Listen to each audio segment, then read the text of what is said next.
program. And this is how I kind of start getting my blood pumping in the morning as I prepare to come into the office. And the most favorite program that I watch, actually, I have to confess, I watch this every day, is the Burns and Allen TV show.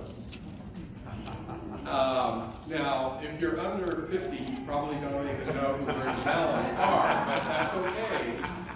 Just know that they were a brilliant comedy team who ran through radio days, in movies of the 30s and 40s, and then in the 50s and 60s had television shows. So they spanned our entertainment world a long time.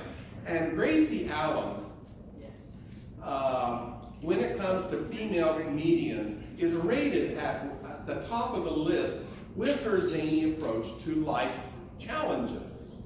And one day she was telling her husband George just how she had been fighting the high cost of living tooth and nail. And George says, well, Gracie, that's really good. How have you been doing it? And she says, before I buy anything, I'm asking the clerk, how much does it cost? And if it's too expensive, I don't pay any money for it. And George is feeling really proud of Gracie. And then she says, so I just so I just charge it. Confused, George says, well, how does that save us any money then, Gracie? He says, at the end of the month, we still have to pay the bill. And she says, well, George, when that bill comes, she says, you don't have to pay out any money for it. You'll just write a check.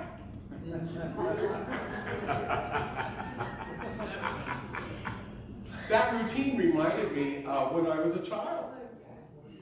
And when we saw something at the store, we'd say, Mom, we'd like to have that. And Mom would say, well, I don't have any money. And we'd say, well, just write a check. And she'd try to explain to us, well, you have to have money in the bank to be able to write a check. Well, it was a hard concept as a child to understand that. And then when I had my own children, and they were doing the same thing, Daddy, we want you to buy us this or that. I said, I'm sorry, I don't have any money. Well, just whip out your credit card and charge it. And I said, it still doesn't mean I have any money. Oh, sure, you can buy anything on that. And now I hear my children having to explain with their kids just the same kind of explanations. So anyhow, I just love that routine. But this morning's text addresses the high cost of living, or possibly more directly, the high cost of following Jesus. Jesus has just kind of finished up this dinner party at a prominent Pharisee's home, where he had been talking to everybody at that dinner party about the privilege and the responsibility of privilege. So now he's on the move again, on his way towards Jerusalem, and there seems to be this great crowd following him. And he stops and he turns to the crowd, and he starts to tell the crowd about what the costs are going to be if they choose to follow him. He states 3 costs that come with being a disciple of his. The first cost is to put aside your family. Some translations actually use the word to hate your father and your mother and your brother and sister and your wife and your kids and all of that. The second cost was to share Jesus' cross and experience it as he experienced it. And then the third cost was to give up all of your possessions. So if you happen to be like me, a pastor who is charged with growing a congregation, this isn't very encouraging and not much of an incentive in trying to attract people to come into church, I don't think. Yet there is a cost to every aspect of life. There is the cost of doing business. There's the cost for, say, the quality of the air that we breathe.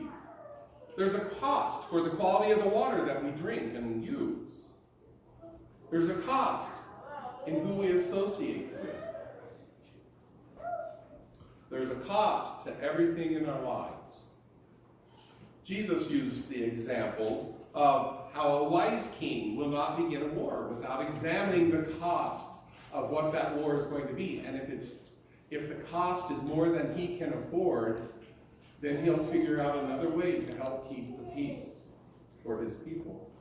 And in the same way, if someone is getting ready to build a house, they have to determine what the cost will be before they start building. Otherwise, if they get started on the project and they don't have enough money to finish it, then they become subject to public ridicule. Jesus is being upfront with those who have been following him. We don't know what the makeup is of the crowd or the reasons behind this enormous crowd of followers. It is reasonable to surmise that these people saw Jesus in some way as maybe a provider. Think of the 5 loaves and 2 fish story that we have. Maybe they saw him as a healer, thinking of those people in our stories of how Jesus has healed the sick and the lame and the blind. Maybe as a giver of life. Again, a story of how Jesus raised a little girl from the dead. And even for a centurion soldier whose servant had died. And Jesus hadn't even come to the town and was able to heal that servant. Maybe as a social activist. He was always challenging Roman rule and the religious leaders' abuse of the social systems. But he was saying to follow him means living life with a different choices of value than what society at large says to take. Every choice that we make has intended and unintended consequences. We choose to drive a car to get us around. That car takes gasoline. That gasoline is made up of oil. Oil as a fossil resource is limited. And when it's extracted, it causes damage to the immediate area of where that well is found, to both the ground, which affects then plant life and wildlife. The exhaust from our cars create greenhouse gases that, as it contributes in volume, changes our weather patterns, our climate. There are costs for a church, whether it is actively involved in the community or whether it chooses not to be involved in the outside community. When it chooses to be involved in a community, the results are growth, excitement within the faith community itself, and public recognition. The cost of a church being insular results in shrinking of size, a dulling of spirit, and a narrowing focus of inclusion. Take as example the missional activity that some of our folks in our congregation undertook a few weeks ago in providing water and some manual help to people who were hot, tired, and thirsty as they were dealing with the cleanup after our 87-mile-per-hour windstorm. There was the hard cost of purchasing the water, time cost in going to the dump site and handing out that water. There was physical cost for those who were actually physically helping people unload this debris at those tree dumps. And yet the payoff was being much needed help to strangers that we will most likely never see, of helping stop dehydration of these people who were having to do extra work because of that storm, and of expanding a positive image of our church, and of fostering the idea that people do care in the name of Jesus. So in January of 2018, this congregation chose to publicly support acceptance of all people as we officially adopted an open and affirming policy. In the fall of 2018, we went public on the local TV station, News 4, letting the area know how we see God's love at work. But it hasn't stopped there. Whether you're aware of it or not, our council supported yesterday's Pride Festival by publicly being a sponsor, making this church the only church in town that had a booth at the festival. There has been a cost of friends, loss of members, and loss of finances for standing up with a voice and saying, God invites everybody to this table. This is the reality of following the teachings of Jesus. There was a cost to be a sponsor in helping make the ministry of welcome available to the LGBT community. There again was a cost of time, a cost of being visible. That's kind of frightening. Put ourselves out front. A cost of doing missional work outside of the comfort of our little sanctuary. But the flip side of those costs is reward.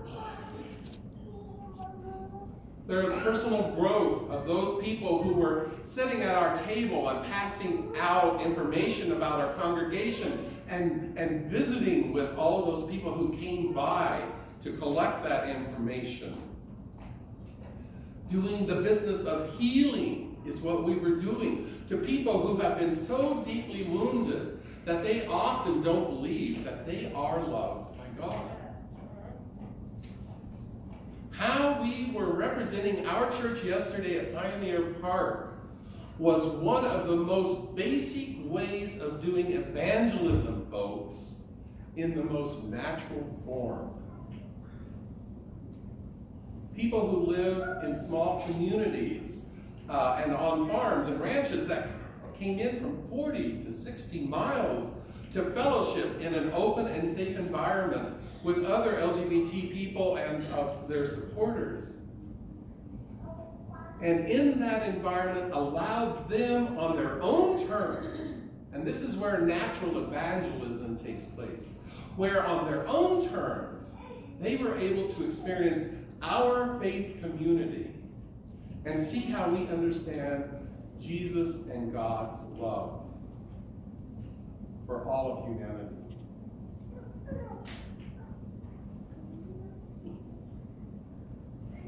I don't think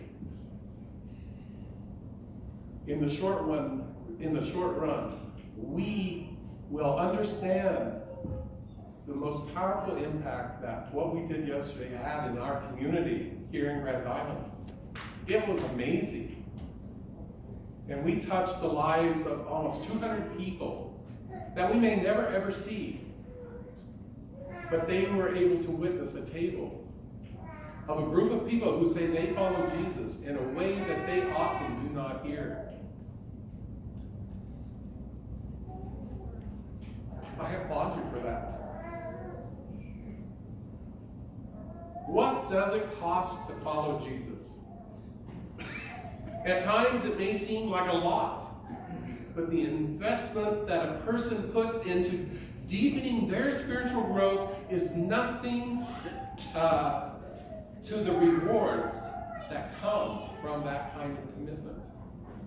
The high cost of following Jesus, to be a disciple of Jesus, means to champion the cause of poor and the diseased, to follow one's calling as more expansive than the confines of the temple or church, to sometimes buck traditions and those who view those traditions as infallible, to live a life of relative poverty, unwilling to take bribes, and to amass wealth on the backs of the oppressed and the unaware, to struggle for the alleviation of poverty and a living wage for all at an expense of one's own privilege, and to expand one's concept of family to include neighbors far and near. We are a society that encourages greed over giving, hoarding over sharing, and overabundance as a marker of social status over the elimination of poverty. Like Gracie Allen, we need to fight tooth and nail against the high cost of living. And what are those high costs? A depleted earth, needless poverty, hunger, homelessness, hatefulness, mass shootings, emotional and physical abuse, intolerance, and the false idea of economy of scarcity. Those are just to name a few. How can we fight the high cost of living? By daily recommitting ourselves to the God who loves compassion, mercy, and justice, and to do everything that we can to promote it and spread it. Jesus is asking us, just how badly do we want to follow him? That's the real question.